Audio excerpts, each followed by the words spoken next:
Welcome to Making Memories. I'm Lynda Wright at Randolph-Macon College. Today is May the 5th, 2010, and I'm here today with Mr. John Werner and Mr. Jack Russell. I'm Jack Russell, class of 1944. I'm John Werner, class of 1953. Okay, thank you. Mr. Werner, I'll start with you. Both of you are Randolph-Macon alumni, but for background, can you tell us a bit about how and when you came to Randolph-Macon College? Well, I was actually talking about that at lunch with another alumnus. I finished high school in Alexandria, Virginia, and I had a bunch of good friends up there, and one of them said, why don't we all go to college together? And 6 of us came down here same year. The guy who encouraged us all to go together and who led us down here wound up getting kicked out on an honor violation a week before he would have graduated. Oh, no. That's how I got here. Oh, wow. Well, I came here in 1940, which was just immediately before World War II. And it was close, but I was away from home. We lived in Richmond, and I didn't want to go to the University of Richmond. It's a good, fine school, but I just didn't want to go to school there. And I didn't want to go too far from home. I just didn't want to go too far from home. And so Ashland fit the bill perfectly, plus the fact that I had been a Methodist all my life, and it was a Methodist-related school, so we came up here. My father brought me up here. Mm-hmm. Any faculty in particular that influenced you that you'd like to talk about? To come here? Once you were here.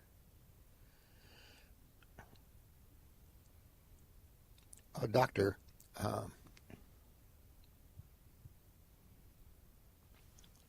Fox, Early Fox, was a friend of my father's, and he was my faculty advisor. And he and Grillette Simpson were probably the two most influential with me. Grillette was the chapter advisor for the Phi Delta Thetas, and I was a Phi Delta, as was John later. And Grillette was a great influence. I saw him frequently because he was the chapter advisor, and I was, from my sophomore year on, an officer in the fraternity. And he was a good influence. Well, Grillette Simpson was a very important person in my years out at the college also, as was Dr. Mabry, who taught history. And, I don't know if they still do it here or not, but when I was in school, everybody in the senior class had to take the graduate record examinations. And the faculty used the results to strengthen the curriculum, And when I got my graduate record exam results back, my best scores were in English, and I was seated with Grillette Simpson at the time, and I said, looks like I should have majored in English. He said, I've been trying to tell you that for 4 years.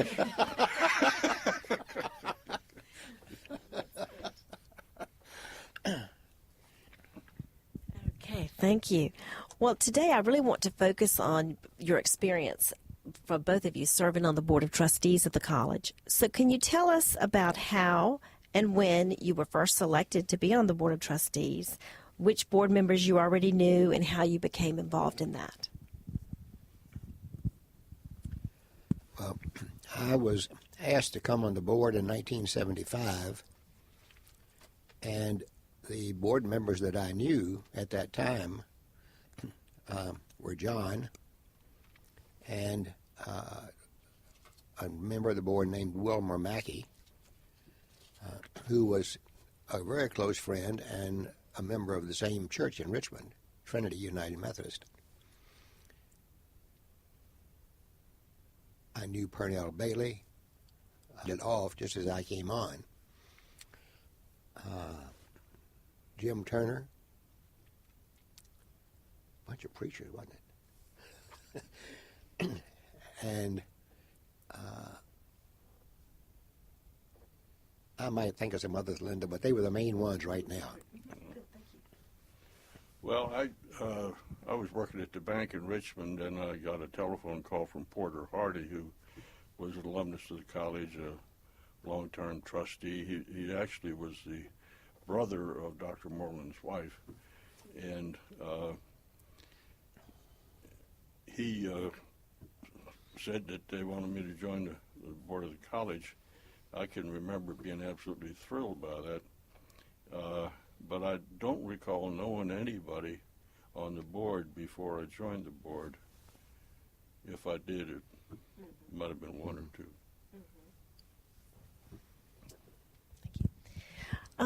You both came on the board in the early to mid 70s. And now the college had admitted women as full-time residential students in the fall of 1971.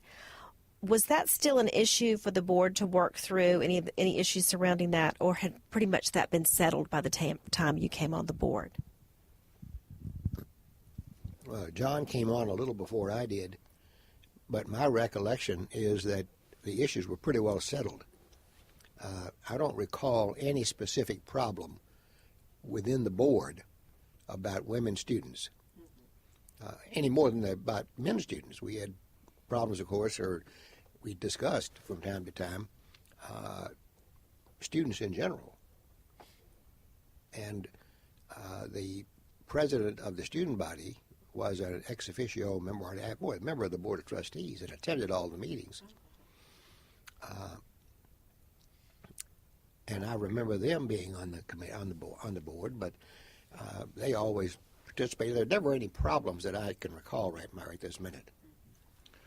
Well, Jack, you'll remember that before either one of us joined the board, Luther Wright was president of the college, and he invited you and I and Al Chenery and one or two others out here to what you would currently call a focus group.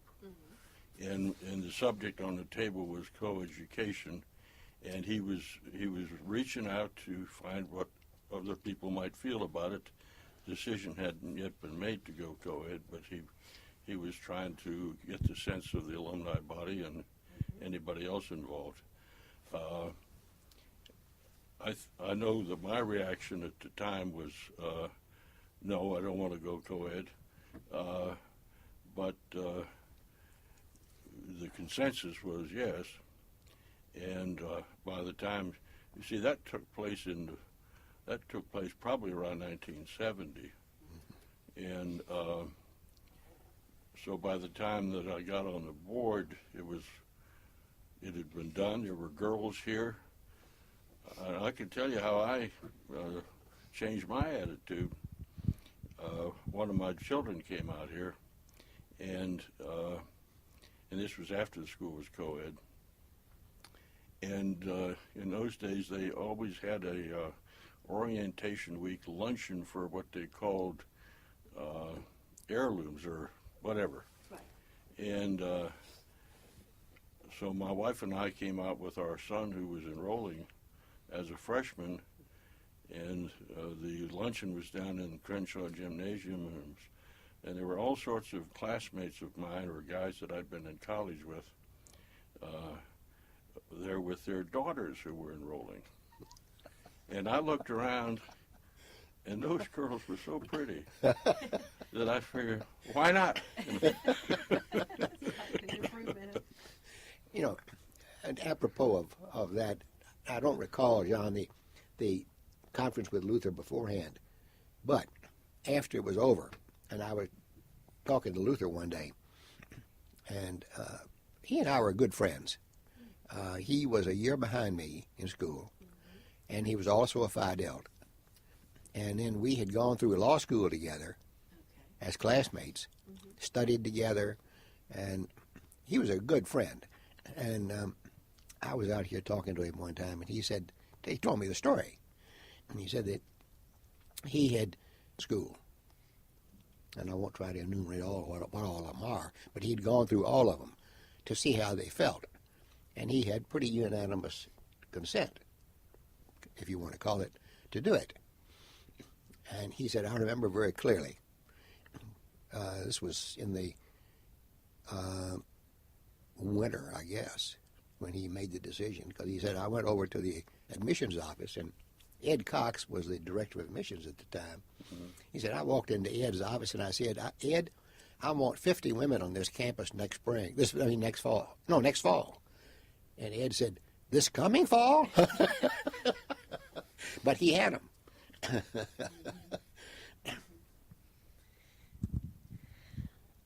Thank you. That sounds like then both of you were very involved with the college from before you were members of the board. From the time you graduated, you kept your connection with the college. And if there's anything particular you'd like to say about that time, how you kept in touch with the college, it sounds like both of you were met. You mentioned you were a good friend of Mr. Wright's and that you were part of a focus group. So if you want to talk about any of that interim period, we can do that now. Another incident, Jack, where you and I were involved, where Conrad Dormitory currently sits, there were 3 frame fraternity houses. They had originally been faculty housing. And Jack mentioned that he's a Phi Delta, I'm a Phi Delta. Luther White was a Phi Delta. And the college wanted to put up Conrad for girls. And the subject was, well, what are we going to do with your fraternity guys that are in those 3 houses now? And the college made available to us the property over on whatever that street is. Henry Street. No, College Avenue. No, it's not College Avenue. Henry, no. It's College Avenue, right across from Wash Frank Hall. It's where the Lambda Chi's and Phi Caps are. No, Phi Caps are further up the street, but the Phi Deltas and the Lambda Chi's, which are next to each other, had been neighbors where Conrad is. And then the Kappa Sigs, I forget where they moved. But that was another involvement where there was an attempt, to face a problem, which was housing for girls, and yet, make arrangements for those who were displaced by that dormitory. And it went off very well. Yes, and I remember that when we were told that we could have access or could use one of those lots to build a house, but they left it up to us, the fraternities, to raise the money and build the house. The school wasn't going to do that for us. Right. And so the Phi Deltas formed a house corporation. John and I both were on the board of directors. And one of the students, one of the Phi Deltas' father, was an architect. And he volunteered, really. We didn't pay him anything, I don't think. Volunteered to draw the plans. And those 2 houses, the Lambda Chi's and the Phi Deltas, are identical. He drew the plans and drew them exactly alike. And then each of us took initiative to get the money together and build the houses. And so we saw that house go up. And then Luther came to me sometime later and wanted me to sign a lease. And I said, well, why should I sign a lease, Luther? We own the house. And he didn't question that we owned the house, and the subject was dropped. We never got into it. It was years later before we ever signed a lease was ever signed on that house. I guess it was basically a land lease. Yes. Yeah. Yes. And I understand even now that there's some contention between the administration and one of the fraternities about their house. And that house you're talking about has been vacant for 2 years. Yes. But as far as the Phi Deltas are concerned, we have a lease good through 1930-something. It's 23 more years. And the school hasn't overtly said anything, but I think they would rather we had agreed to terminate the lease and let us sign an agreement to use the house. But so far we've stuck to our guns. That's good.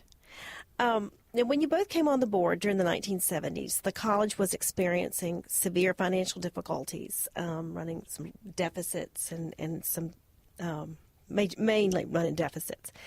Can you talk about the strategies the board undertook to move the college to a stronger financial position? John, you go first on this one. Well, I'm embarrassed to tell you that I'm not sure what year I came on, but I think it was 73. And as I mentioned earlier, when Porter Hardy invited me to join the board, I was thrilled. When I came to by the end of the first board meeting, I was desolate because one of the agenda items was the financial audit for the previous year, and we were in deep deficit financially. We on a $5 million budget, we had an accumulated operating loss of over $1 million. We were going to one of the banks in Richmond a couple times a year because, you'd get your tuition in September, but by the time second semester rolled around, money was gone. You need to borrow some more, and it was very awkward. The other thing that troubled me about that first meeting was that as they do still, you were handed a kind of a 3-ring binder that had all kind of stuff in it for new trustees. And, the binder had things like bylaws, articles of incorporation, committees, all that sort of thing. And it also had short biographies of each of the sitting trustees. And I looked around the table, and I'm not exaggerating when I tell you that probably 20-25% of them were sleeping, were dozing. And when I got home that evening, I took those bios and I added up all of the ages and I divided by the number of trustees, and I came up with 68. That was the average. And so what I found, at that first meeting was a somewhat disengaged board who were presented a very serious financial problem. Very discouraging. Mm-hmm. Now, how did we deal with it? Well, we didn't deal with it all at once because we needed more people who were upset about it than we had at the time. And as new trustees came on board, I think every new trustee was upset. And, finally, the board got much more involved in fundraising for the college. It got much more involved in budgeting issues. It just was, there was a level of activism on the board that had not been there, to my knowledge, before that for some years. Well, as a follow-up to John's comments, I came on about 2 years after he did, and there was obviously a concerted effort on the board's part to lower the age of the trustees. Wilmer Mackey must have come on about the time you did. I don't remember. He was on there when I came on. Mm-hmm. And then I know that not long after I came on, a year or two, we got Roy Davis on the board. Mm-hmm.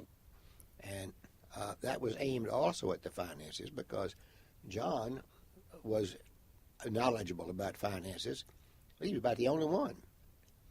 And Roy Davis was the treasurer of Randolph-Macon and was chairman of their finance on their finance committee. So, I figured that, and he was a good Methodist. I figured that he would add an element to it that we didn't have, and he did. And we got enough people interested to begin to actively manage the college, really. I guess that's what it was. And, well, you mentioned Stiles, whose portrait's out here, Ned Stiles, who lives across the way.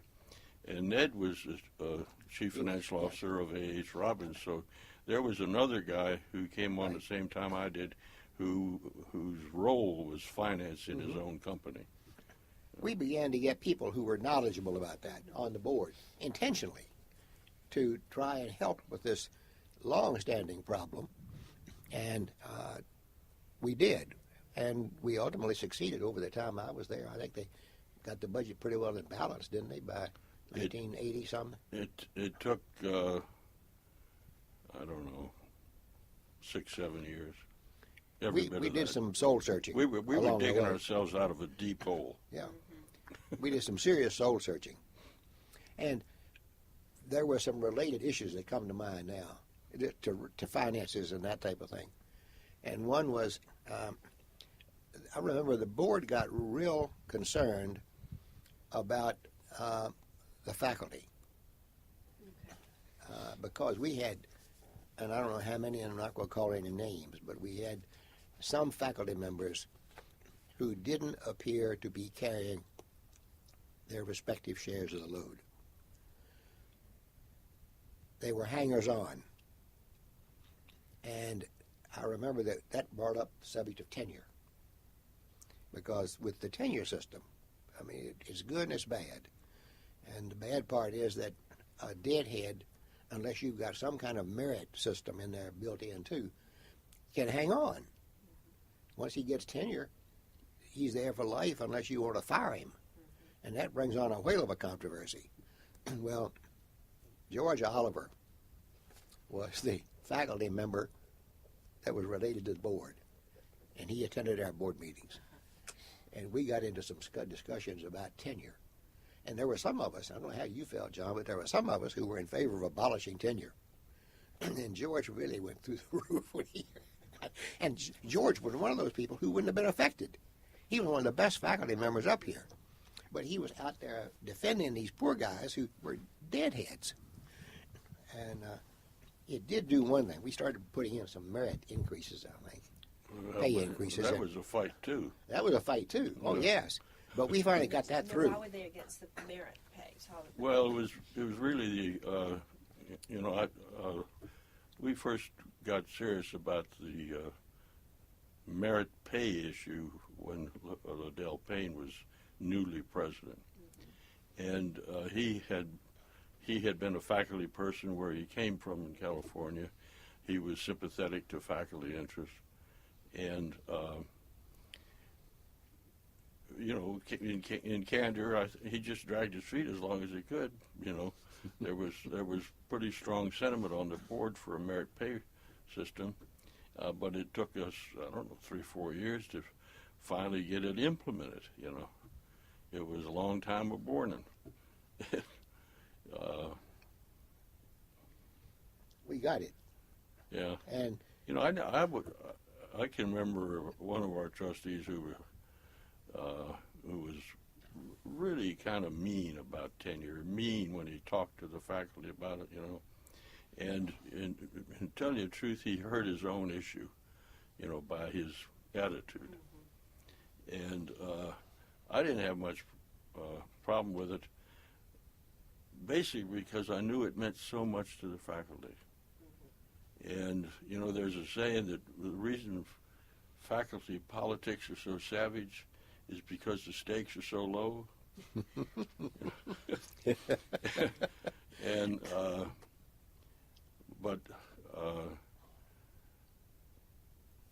it is still, it'll always be an issue because there'll always be board members who don't see the point, And I guess the whole basic idea is academic freedom. Teach what you want to. I don't know that that's ever been jeopardized out here, I don't think any board member, I'm not aware of any effort on the part of any board member to tell a faculty what to teach. Oh, we didn't get too deeply involved in the curriculum, school, administration. But some of us felt pretty strongly about merit pay increases because we figured it would have a very beneficial effect in either getting some of those people who appeared to be, I call them deadheads, get them to teaching, or they'd have to keep living on a low salary. and that would eventually have its effect. And it did. We began to get an improvement in the faculty in general. Did you have much interaction with the faculty? You mentioned George Oliver as the faculty representative to the Board of Trustees. Did you have much occasion to meet with faculty? I know now the current president has provided a lot of opportunities since I've been here for the faculty and the trustees to meet on trustee weekends, but I gather that's a new development. Well, you talk about, I guess, social type events. Yeah. You know, I have been on the board in 2 different terms, 19 years the first time, 3 years the second time, separated by 3 or 4 years. And during most of those years, I was on what ultimately evolved in the Academic Affairs Committee. We had a meeting out here last Friday. And those Academic Affairs Committee are heavy with faculty. We interview every candidate for tenure. We interview every candidate for full professor. We went through all of that stuff last Friday. And it's a wonderful opportunity to get below the curriculum vitae and see what you're dealing with. I think most of us on that committee are very much impressed with the quality of the people on the teaching faculty out here and on the library faculty. But so I've never felt like I lacked contact with faculty, but I guess I haven't had much in the way of social contact. There wasn't much. In fact, there wasn't any that I recall. And as a matter of fact, I don't recall many social occasions for the trustees, just the trustees. Maybe once or twice a year. But there weren't any great numbers that I recall. Do you recall it, John, back in those early days? I'm sorry.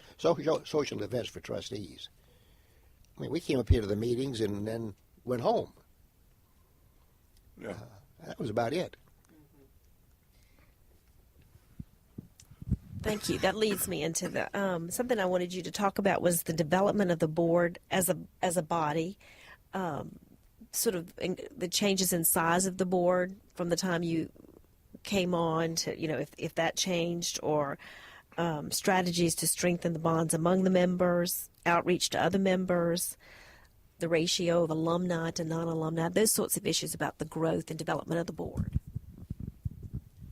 Well, I was here the shortest period, so during the time I was here, there was a concerted effort to strengthen the board. I don't recall a great deal of discussion about enlarging the board. That came right near the end of the time that I served. But prior to that, though, there was a serious concern about getting, let's put it this way, better quality trustees. I'm a longtime Methodist, and the board had quite a few Methodist ministers on it. That began to diminish while I was on there. Be down to the fact that we had, I think, only 3 ministers, besides the bishop. The bishop is an automatic member, but at the time he was a woman now, and he never came to speak of. But the ministers did. And Jim, the board had he was best I can think of. Yes, and the others, to a great extent, Lynda came and attended the meetings and went home, and they didn't participate in the meetings even very much, in the whole board meeting.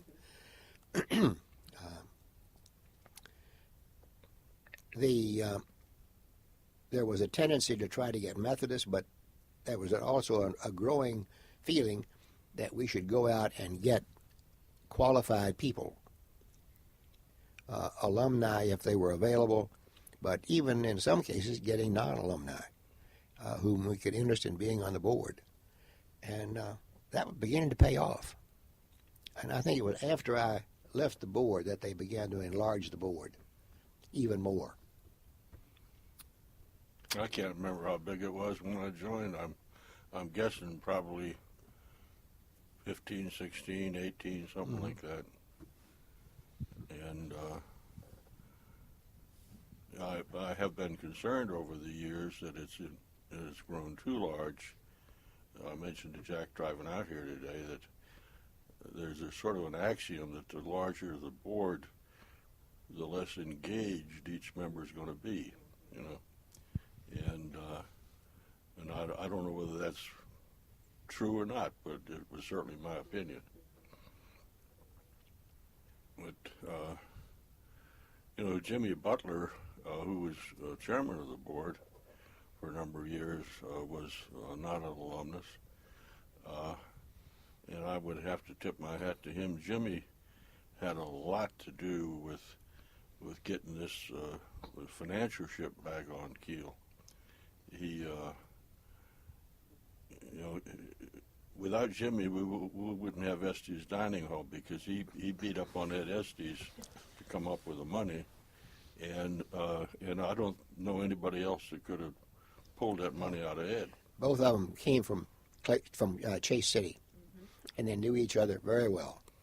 As a matter of fact, one of the funniest things I ever remember was that the first time I heard Jimmy Butler refer to Ed Estes, he called him Hard Rock. And that was his nickname, apparently.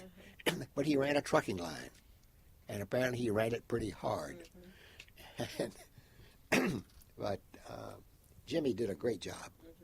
He was not a college graduate, but his son came here. His grandson came here. And I don't know whether anyone else in the family has or not. But we got some non-alumni. I think Luther White was the one who got Jimmy Butler on here. And I don't know how he got on to him. But I think Luther's the one that got him on the board.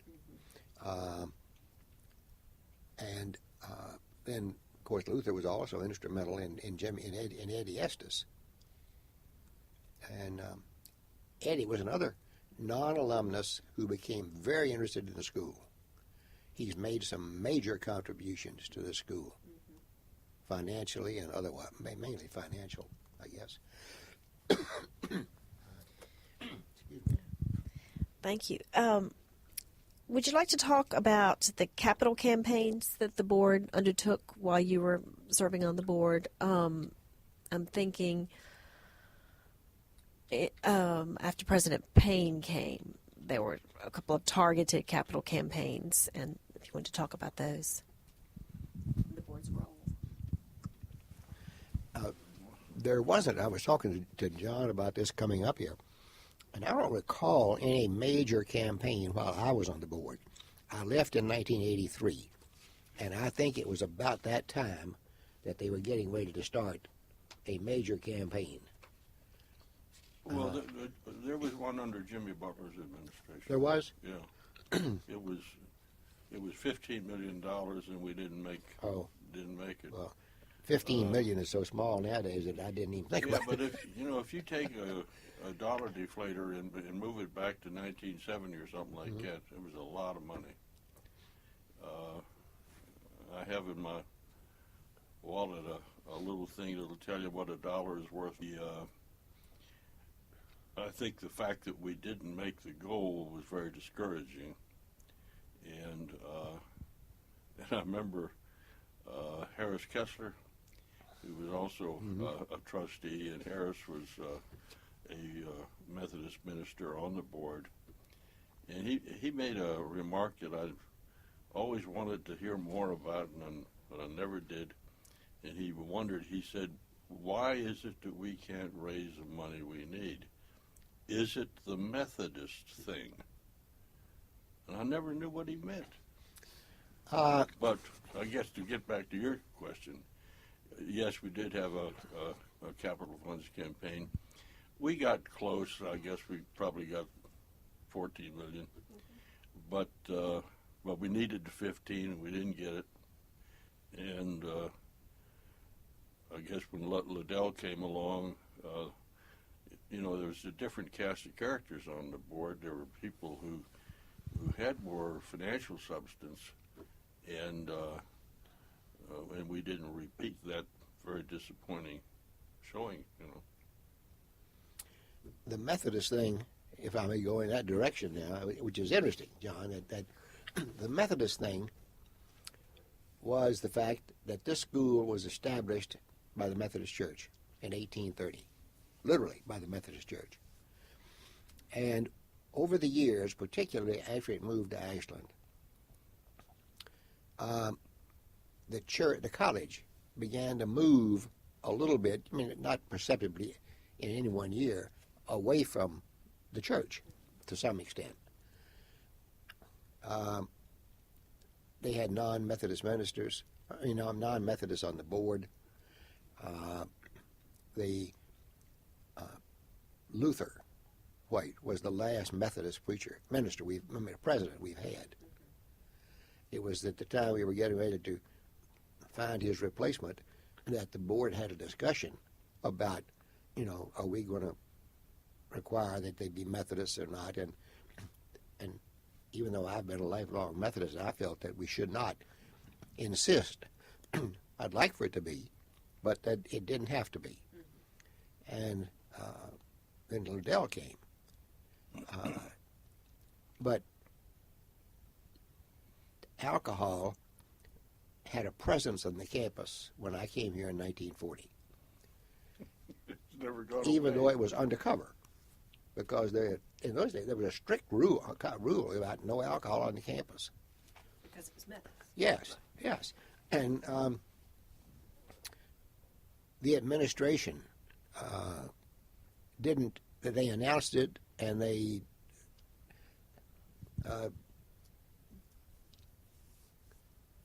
claimed that they enforced it, but they never came and searched the houses. They've turned the houses. And the faculty advisor, Gurlette, for instance, he knew we had alcohol on weekends. Now, there wasn't a great deal, I'll say that, because in my class of pledges set right to the Fidels, I don't think more than one or two drank. The rest of them didn't. That isn't true any longer, I'm sure, but it was true then. And but we had parties, beer parties, mostly. You're talking about the Methodist thing. You think it was the church. You see, I don't think that's what he was talking about. I do. I think it was that because I remember some real controversies because I was a delegate to the annual conference. And I remember, John, some real controversies up on the floor of the conference. I know there were controversies, but I don't think that's what Harris Kessler was referring to. Oh, well, he's a Methodist preacher. He knew what was going on the floor of the conference. I bet you that's what it was. Because we're not going to agree about that. No, but in the context of raising money, you mean he said, so what do you think he meant when he said the Methodist thing? I think he meant that it was harder to get money out of Methodists than it was out of Episcopalians or Presbyterians. Well, That's what I thought he meant. Historically, Methodists have had less money than Episcopalians. That's maybe what he was talking about. That's true. And that was one of the reasons that we were moving away from Methodists, whether they were Methodists or not. And yet, some of the people who had money were Methodist. I.e., and I think of this one is McGraw-Macon. She was a Methodist, and she was gotten on the board because she was a Methodist. Because we were discussing it, Jim Turner was on the board, and he had been pastor of her church in Roanoke, and he knew her. He knew what she had. And then a minister named Henry Carter. Gene Carter, not Henry Carter. Gene Carter, who was a very active alumnus. And he was became the minister of her church.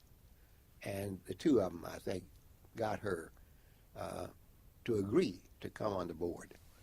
And that's one example I can think of a Methodist who came on the board and who had money. Didn't many of them. Eddie Estes was a minister, was a Methodist. And he had money. Jimmy Butler had some money. He was a Methodist. But not many of them.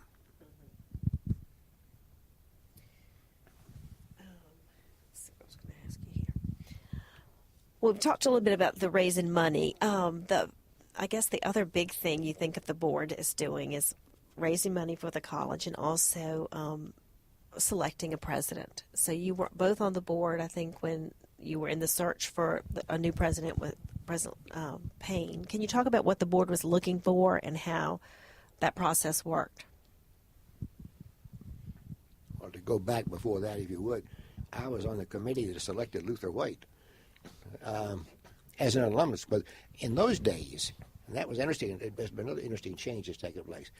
In those days, traditionally, a search committee was 9 people, 3 alumni, 3 trustees, and 3 faculty. And that was the committee that looked for, and well, Luther was on the committee. and I remember very clearly we were having a meeting down at the Downtown Club in Richmond. And Purnell Bailey, who was at that time a trustee, and I was the president of the Alumni Society at that time, which is how I got on the committee, because I had to appoint 3 trustees, and I appointed myself, Luther Wright, and Dick Irby. I forget the Burnell Panel, and I forget who the other 2 faculty members were, and then Purnell Bailey, and for the life of me, I can't remember who the other 2 trustees were. And the bishop may have been on the committee. I can't recall. But nevertheless, we were striking out in our efforts to find somebody. And we were having a lunch, and Luther excused himself from the room. And Purnell got up immediately and said, we have the person for this job right here on this committee, and suggested Luther. Well, then we had to keep him out of the room while we discussed that. And then I remember one other little incident, that they gave Dick Irby and me the job of convincing him to take it, to tell him we wanted to nominate him and to the board, and to convince him to take it. And we played several rounds of golf at the Golden Horseshoe, the 3 of us, before we got him convinced. So he was reluctant. Yes. He was very active in his law practice, and he really was cut out to be a lawyer. He didn't, and he turned out to be ultimately be a good college president. But he was deeply involved in his law practice. He had a good practice, and I think he was reluctant to give it up. But he finally agreed. Thank you.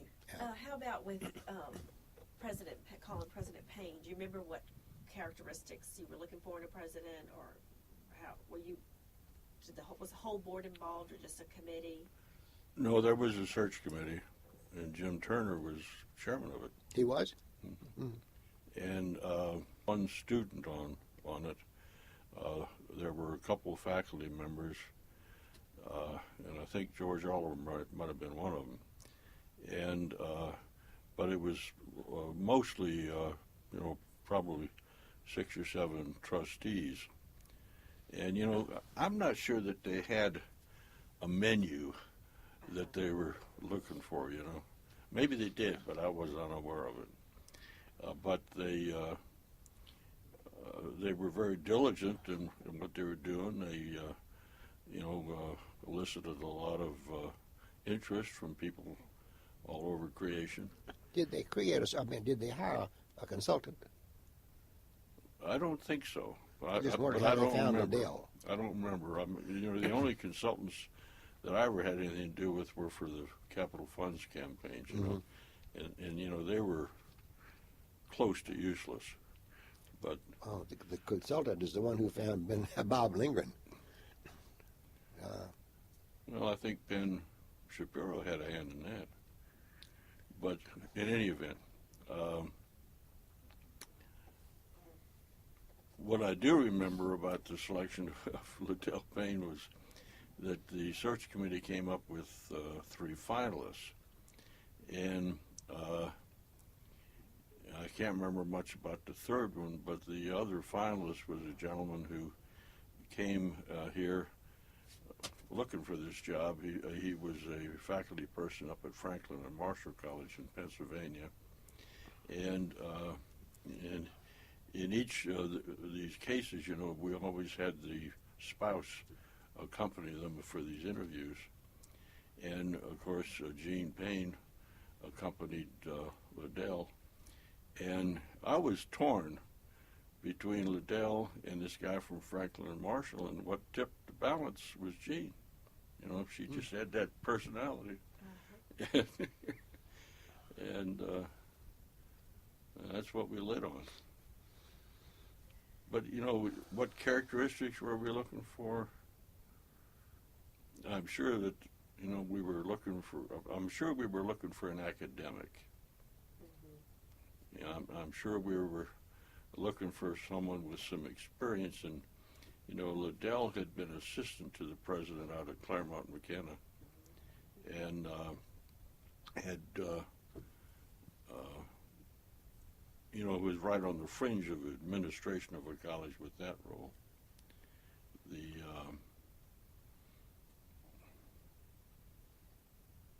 You know, I've thought a lot about Liddell over the years, and the thing that he brought to this college was peace, because it was deeply riven by all sorts of issues, and he kind of brought, you know, the way he dealt with people, it sort of calmed people down, and there was less divisiveness amongst the trustees. There was less divisiveness with the faculty, and so I've always credited him with bringing peace. That's great. Well, he undoubtedly did a good job because he stayed 18 years. And the school was in better condition all the way around after he left, or when he left, than it was when he got here. And so he led it through some pretty tough times. And as John said, he did restore peace between the faculty and the trustees, and the trustees and the administration, and there had been some pretty deep concerns between the trustees and the administration at one time. So he did a whole lot for us, a whole lot. He was here last Friday evening. They had a dinner over at the President's. Nita and I couldn't go, but it was somehow commemorating his 30th anniversary of his inauguration. Oh. Well, I did an interview, as I mentioned, with President and Mrs. Payne a couple of years ago, and I really got the sense that they were a partnership position on the staff at the college. Yeah.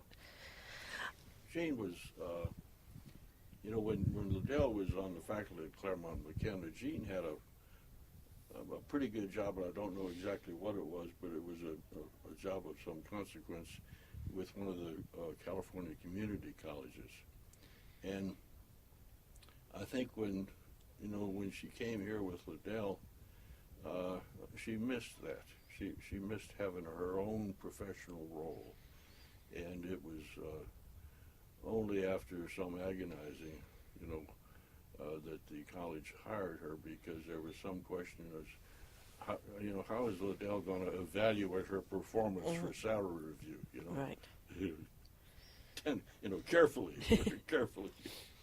But, I think that job, it was sort of events organizer, that sort of a thing. It was sort of a natural for her. She worked for the Richmond Symphony too, you know, in fundraising. I'm not sure I did know that, but yeah. Can we talk just a minute about the board's involvement with the restoration of the historic campus? Well, it may have been beginning at about the time that I left, but there hadn't been any real, in my recollection, up to 1983, hadn't been any real effort to, there'd been some talk about it, but they hadn't actually done anything. It was all after that, right after that it came around. Wash Frank Hall was the first thing. And then, of course, the second thing was Pace Hall. And the old chapel. And then the old chapel. And I think that, well, that may have been before that, because I know that Duncan Memorial Church, formerly, when I came here as a student, Duncan Memorial Church was in the second floor of the old chapel, and had been for years. And the school owned the buildings across the three houses. They had acquired them somewhere along the line. And the one on the corner, or maybe the two, were demolished. And the college offered the church the opportunity to build over there, and there's an arrangement. The college owns that real estate, but the church owns the building. And the college, interestingly enough, of course it owns all that property, so they own the parking lot. And the church uses it on the weekends, and then some of the church members can park there, but the college, there's a sign up at the beginning of that parking lot that says it's available for faculty and staff of the church. And of course the driveway goes on behind Blackwell Auditorium. But it's a very happy relationship, as far as I know. And Duncan Memorial, to the extent that there is a Methodist church related to this school, is it. So, restoration of the historic campus, you know, when I enrolled here in fall of 1949, and Wash Frank was sort of the administrative headquarters of the college. On the second floor, down on the first floor, they had, you know, Washington Literary Society and whatever was on the other side of Franklin. But after I was here a couple of years, Wash Frank was condemned. I'm guessing that the town of Ashland did it. It was in very poor condition. And the administrative officers, Dr. Moreland and Dean Simpson and all that,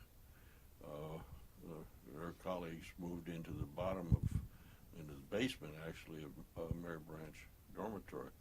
And they stayed there a long time until they moved into the building that was formerly the library that had college's history had really been erected through solicitations led by a student, a Lambert fella, Listerine, and one of his descendants married Paul Mellon.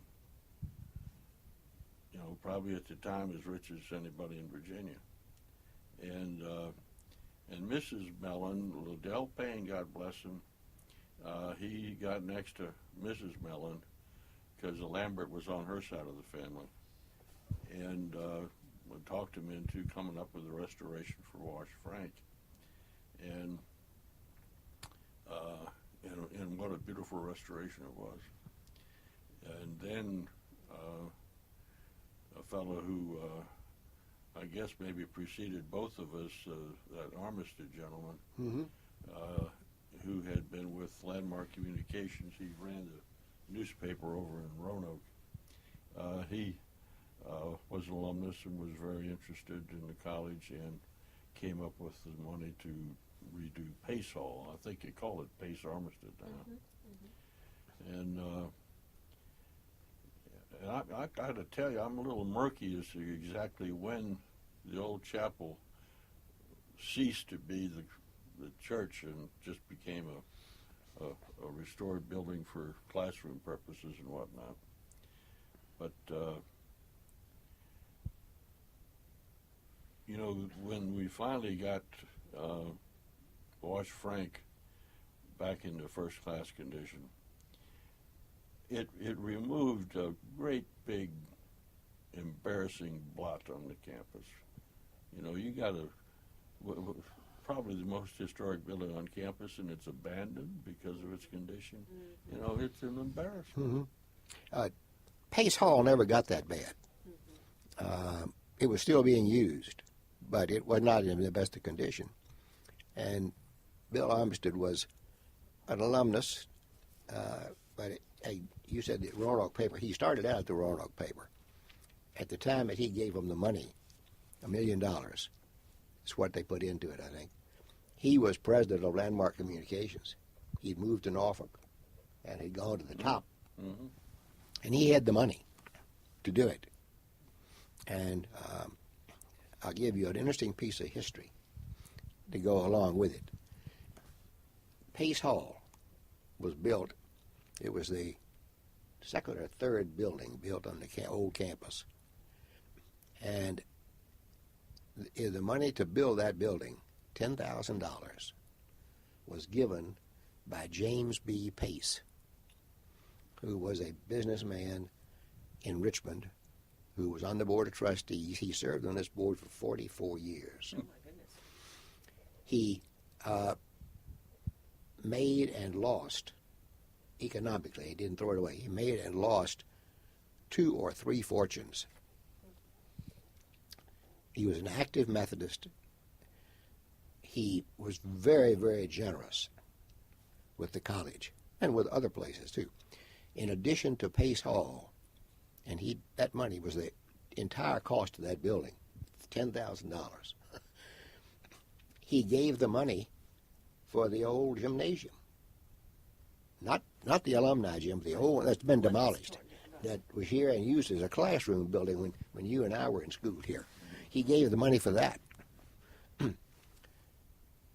Incidentally, he also gave the money and built, but gave the money to buy the building, buy the land and build the building for Pace Memorial United Methodist Church in Richmond, which was destroyed by fire. It was a beautiful old Gothic church, destroyed by fire. It was situated right across from Monroe Park and next to what is Rhodes Hall at VCU. And he gave the money for that, and it was then Park Place. And when he died, the board of trustee, the board of the church changed the name to Pace Memorial. When he gave that, he was smart enough to put a reverter clause in the deed. And so when the church, anybody who loaned them the money would be exposed to having the property taken back by the family if it was ever ceased to be used for either worship or education. And it is now being used, the building is, because Pace Church is closed, being used as a campus minister building for the VCU students. But it was interesting that James B. Pace gave that building, and Bill Armstead comes along many, many years later, spends $1 million to remodel a building that cost $10,000. You ought to involve some future interviewees into the reverter clause issue that existed for so many years with Randolph-Macon Women's College and Randolph-Macon Academy, because that was a hot button and a lot of controversy. But that's not about the. We're drifting off the subject. You want to know about the restoration of the historic campus. Right. Anything else? Well, I was going to add one other thing that came to mind about this Methodist thing. And then he mentioned reverter clauses in those two places, those two schools. At annual conference, there were motions made several years, year after year, to cut off the money to Randolph-Macon College because they were permitting alcohol on the campus. And it was a contention every year down there because I got up and fought it several times on the floor of the conference. And there were others that did. And they got then, I forget what his name was, the president of Washington, Randolph-Macon Women's College, up down there, and they really chastised him on the floor of the conference because of permitting alcohol on the campus at Randolph-Macon Women's College. And, of course, Fork Union, not Fork Union, but Randolph-Macon Academy is still there. I don't know, is there a reverter clause in their deed? We canceled them. Hey, what? We did? Yeah. And That's the subject, Jack. It needs about an hour all by itself. oh, I know that. You want to say that in case you didn't know it. This school was first. And when they decided to build the Women's College, the trustees of this school were the trustees of that school also. And when they built the academy, they were the trustees of that school also. And it was all one big system, the Randolph-Macon system. And then it gradually was broken down. But as he said, that deserves a long time of history itself. But that's the base. That's what he was talking about. Did the board ever discuss the whole alcohol issue when you were on the board here, or how was that ever resolved with the Methodist Church, or has it not been? Well, I think, yeah, it's been discussed. I think it's the Methodist Church's position is one that it's maybe impossible to enforce. Well, and it reminds me of another benefactor of the college, a gentleman up in Baltimore who was an alumnus who had a ton of money, and your buddy Wilmer Mackey went up to talk to him, get some money, and this gentleman told Wilmer, well, I'll give you, and I think he was talking about $4 million at the time. Maybe he was just toying with us, but he said, if you do two things, I'll give you some money. One, you have to abolish tenure, and two, you have to stop cohabitation in the dormitories. Well, neither one of those was a practical thing, and maybe it all boiled down to the guy didn't want to give the money. He ultimately did. He died, and he left his estate, and there's a lot of scholarship money here that flows from that gentleman's gift, but I don't think we ever got anything during his lifetime. the church's policy on alcohol has moderated considerably. Temperance at one time was a big issue in the Methodist Church, a big deal. They had a board of temperance at one time. That's long since gone by the board. They do not require ministerial candidates to vow they will not drink alcohol. They encourage them by some way. I don't care what the words are now, but I know that that has changed. There used to be a prohibition in there for the ministers about smoking, and that's gone. So the church is moderating considerably. Well, it's bowed to reality. And that has a lot to do with it, I think. Now, they don't like it generally. I mean, the Methodist position is, but at the same time, there are some Methodist ministers that enjoy a glass of wine now and then. So good for them. The policy has changed considerably. You know, this came up. You asked if the subject came up at the board meetings, and of course it did a couple of times while I was on the board for the first 19 years. We sort of got at odds with the Virginia Conference of the Methodist Church. the conference came up with what they called a covenant, and they wanted the college to agree to the covenant, and it, as Jack said, that there was a little pressure there that maybe we'll cut off the annual support we give you if you don't go along. They never did. But I think one of the reasons it never did was that we were given more scholarship money to pre-ministerial candidates than we were getting from the conference. So, they didn't want to cut off their nose to spite their face. But the covenant was an emotional issue partially because so many of the trustees were Methodist laymen and clergy, and yet I think there was a general recognition that this covenant goes beyond just temperance issues, but it sort of got to the heart of who's going to run this college. And of course, that's another big subject. 1911, it went to the Hanover court over here because the Virginia Conference of the church felt that it owned the college, and they needed a court case to say no, the trustees own it, and they are self-perpetuating body.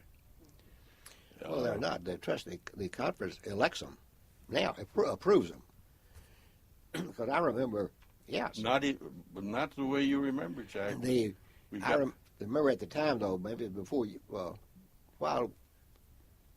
it may have been before I became on the board, I'm not sure. There were,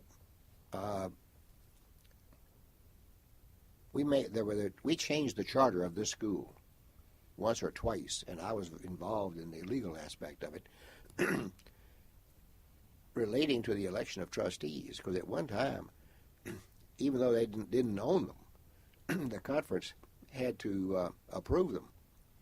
And even when I was elected to come on the board in 1975, they called and asked me if I would be willing to serve in June, and told me that I couldn't start until October because they had to get the nominees approved by the annual conference at their annual session. And October was the first meeting after the annual conference held its session. So there have been a lot, and it used to be a real hot issue at conference. But that process went by the boards sometime in the 80s. We changed the trust. I was involved in changing the charter, and we got the charter changed without going to conference. And the policy was changed by the election of trustees and a couple of other things that were involved. So does the conference still approve the trustees? I think they do They nominate. rubber stamp them. They're given the nominees and told these are who's. And I'm involved in a couple of those, and the foundations nominate their directors, but the conference elects them, but they never change them. They never raise a question about them. I don't want to keep you all too much longer, but is there any humorous or meaningful anecdote which would illuminate a particular individual or situation that you remember from a board meeting or your time on the board? Well, as we've been talking, and we've made reference to several people who've been particularly generous financially. 10 minutes ago I was thinking about the gentleman that ran Manchester Paper Company.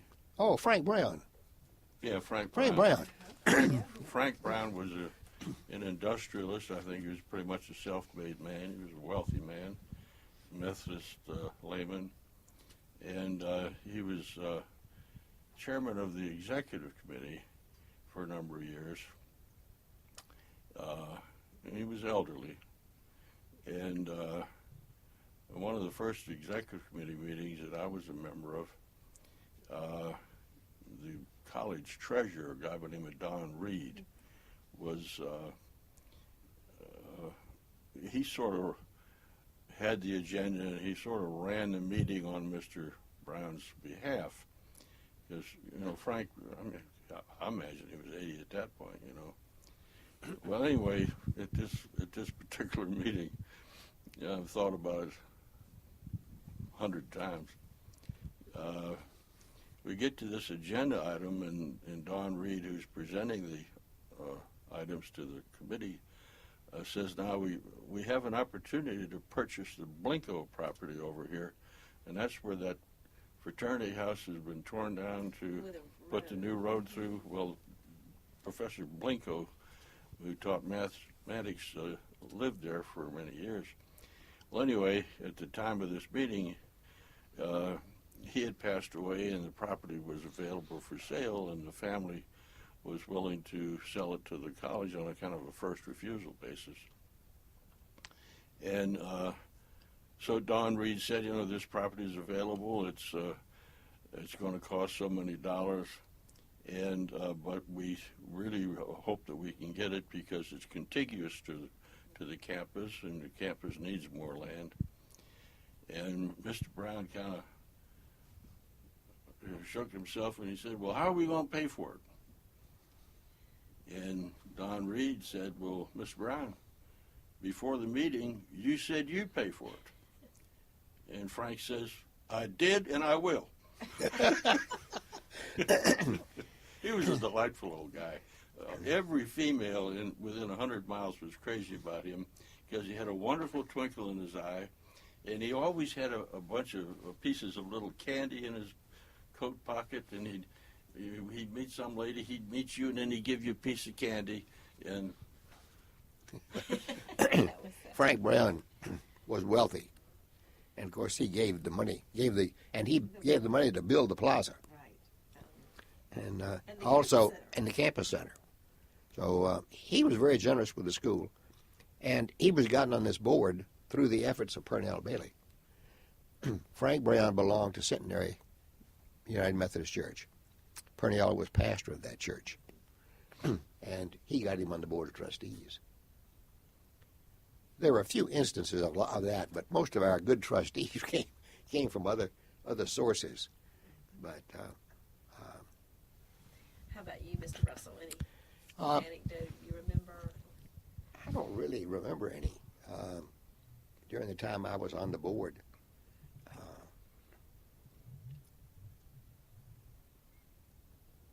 There was one thing that was done that was not popular among the Methodist ministers in general. When I came on the board, they put me on the nominations committee. And Purnell Bailey was chairman of that committee, and he only stayed one more year on the board. And after he left, they asked me if I'd be chairman of that committee. And after he left, there were no ministers on that committee. And it had always been a superintendent or a thing of that kind, without any regard to their qualifications whatsoever. And while we were on here, the committee recommended the board, and they adopted some pretty, I won't say stringent, but we outlined the qualifications for honorary degrees. And what you had to have, what there had to be in the person's background and so forth. And I convinced the committee that the average Methodist minister, or even above average, when they became a district superintendent or something of that kind, they were just doing their job. They didn't make any contribution to the well-being of the church or the society or anything. They didn't deserve an honorary degree more than anybody else walking down the street did. So we cut them out. And some of the ministers beefed about it because a lot of those guys had gotten honorary degrees just by virtue of, quote, having a particular job and not by virtue of having done anything outstanding. And apparently they must still do that to some extent because we haven't given many honorary degrees to ministers recently, have we? I don't think so, and I think Liddell had somewhat the same attitude that you've just expressed. That he wanted to give honorary degrees who people had shown some distinction in their lives, and And there were a couple of ministers who had they had distinguished themselves, as John said, in the church, and they got degrees. But the guys who just became district superintendents, because the bishop picks those people at random sometimes almost, and they don't deserve honorary degrees, and they don't get them anymore. And one minister came up to me one day, though, and said he appreciated what I had done. I got the blame for all this, but he appreciated what I had done because it raised the Did he already have his? yes, Yeah. it raised the value of his degree considerably. That's right. Yeah. Made it rarer. Yes. Supply and demand. Okay. Well, just to wrap up, if you were writing the history of Randolph-Macon College, what episode would you feature as the climax of the story so far?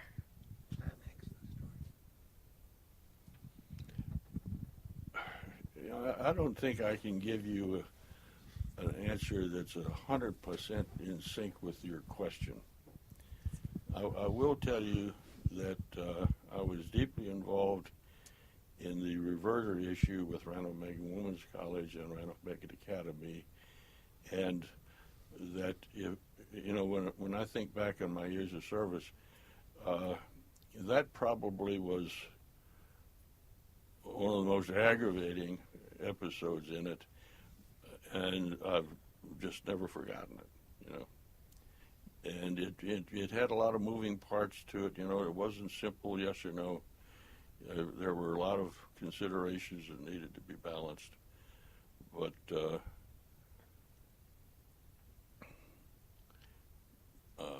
Jim Scanlon is bringing the history of the college up to date, and when we finally faced up to this reverter issue, it was during Liddell's time as president, so maybe Scanlon will give it the attention I think it deserves.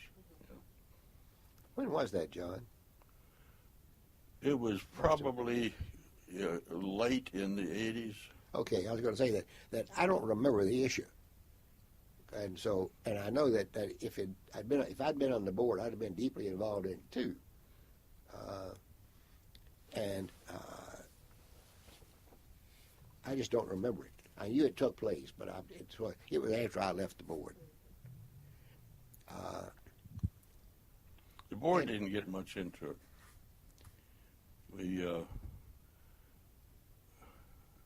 The board had to get into it. The board rubber stamped what we took to them. Okay, well, The committee dealt with it. Yeah.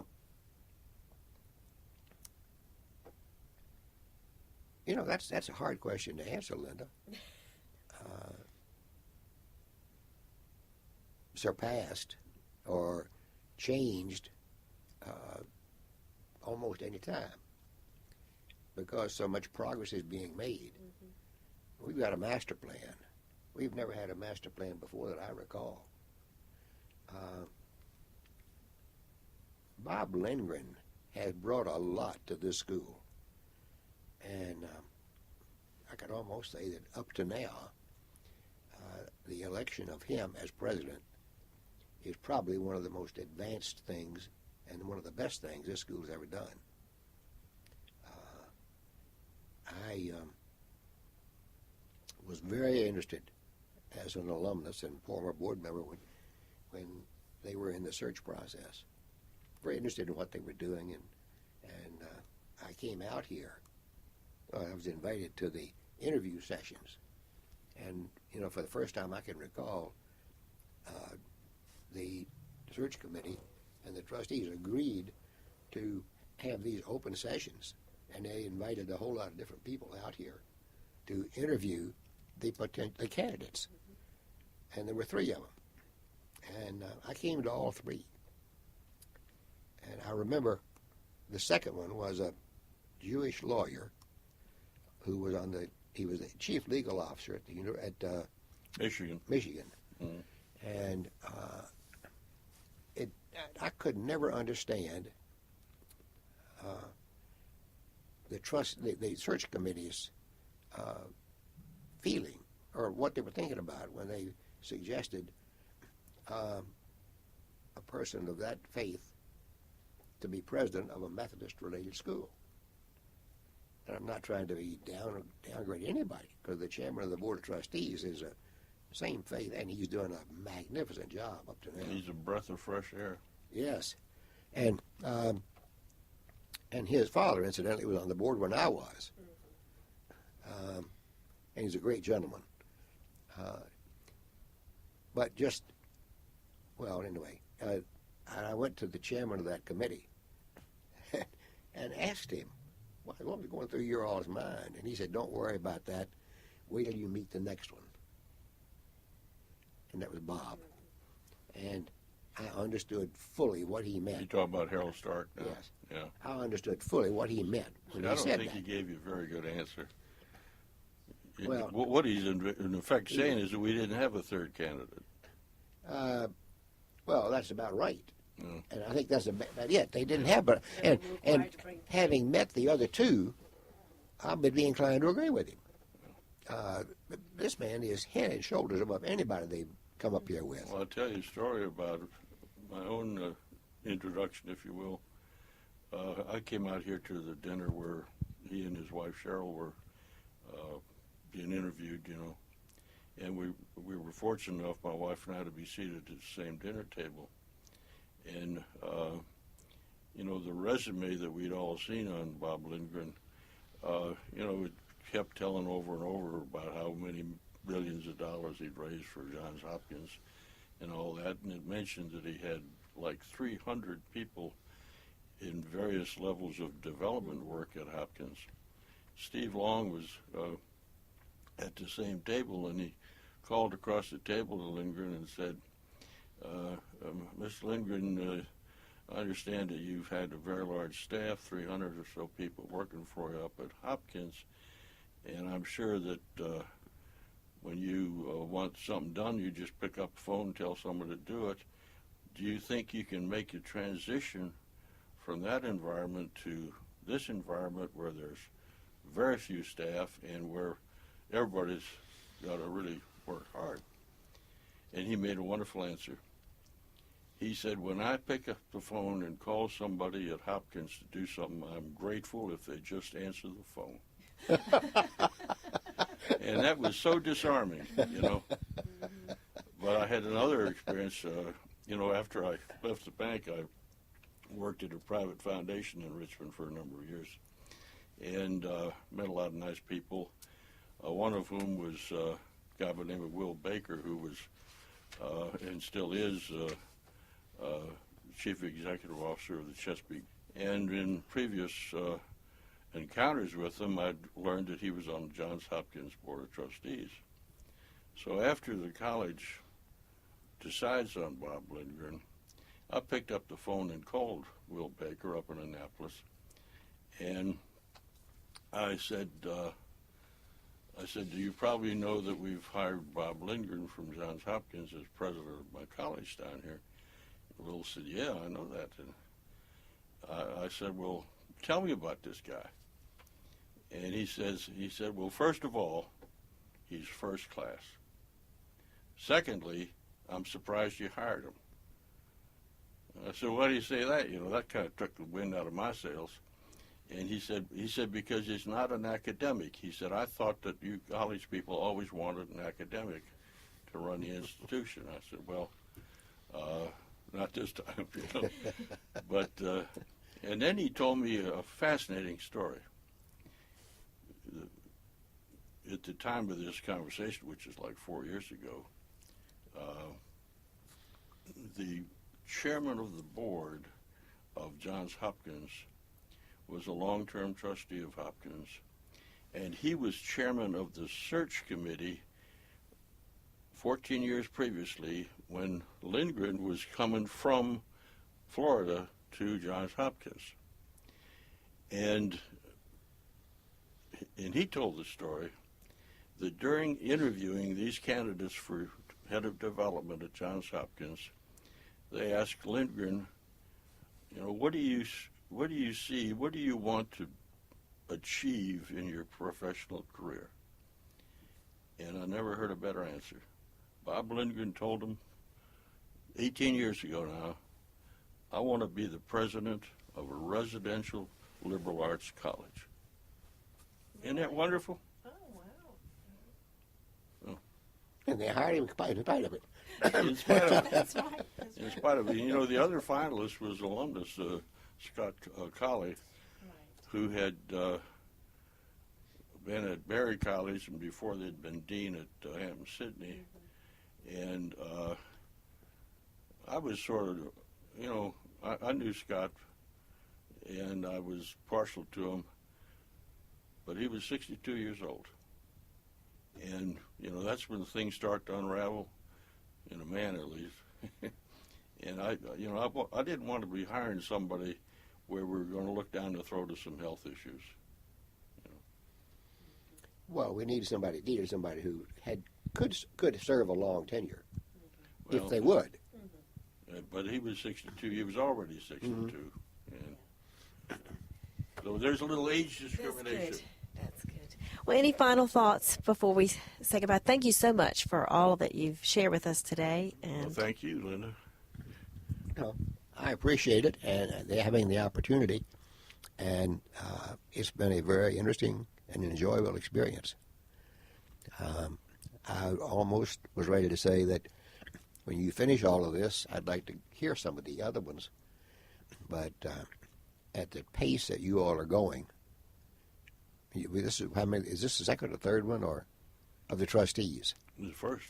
or first? trustees, but this is about almost my 30th interview of my project. Okay, but you got to do some more trustees. I was going to say it'd be interesting to listen to some of the others and see what they recall. Because Well, but Lynda wrote to me. She talked about pairing me up with Johnny Clements, you know, and that got to be, at least in my mind, a scheduling Is that- issue. picking it up, But Johnny Clements is definitely somebody that you should be talking to. But thank you. I was glad to speak with you all today. Thank you. it's a